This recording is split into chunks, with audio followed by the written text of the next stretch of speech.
उत्तर पुणे जिल्ह्याला अवकाळी पावसाने झोडपून काढलेला आहे। अनेक ठिकाणी गारांसह वादळी अवकाळी पाऊस झाला आहे। या अवकाळी पावसामुळे शेती पिकांचं अतोनात असं नुकसान झालेलं आहे। उत्तर पुणे जिल्ह्यामध्ये अनेक ठिकाणी या हंगामात बटाटा पिकाची लागवड केली जाते। मात्र जोरदार झालेल्या अवकाळी पावसामुळे बटाटा पीक अक्षरशः जमीनदोस्त झालं असून बटाट्याची झाडं मोडली गेलेली आहेत। आपल्यासोबत आहेत या ठिकाणी बटाटा उत्पादक शेतकरी। काय सांगाल, अवकाळी पावसामुळे तुमच्या बटाटा पिकाचं नुकसान झाले, बटाटा पीक अक्षरशः जमीनदोस्त झाले।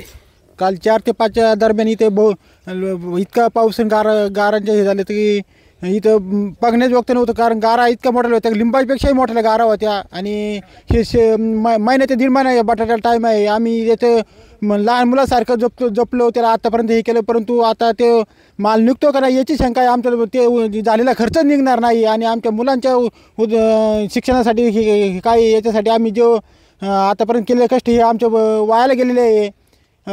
सरकार मायबापनी याची तातडीने याचे पंचनामे करून शेतकऱ्यांना काहीतरी फुलाची पाकळी म्हणून काही ना काही दिले पाहिजे, ही आमची अपेक्षा आहे। सरकार मायबाप एवढी सरकार मायबापला विनंती आहे आमची। या ठिकाणी बटाटा पीक अक्षरशः अवकाळी पावसामुळे जमीनदोस्त झाला आहे आणि फक्त बटाटा पिकाच्याच नव्हे तर बटाटा उत्पादक शेतकऱ्याचंही या ठिकाणी कंबरडं मोडलेलं पाहायला मिळत आहे। टाइम्स नाऊ मराठीसाठी सचिन तोडकर, शिरूर।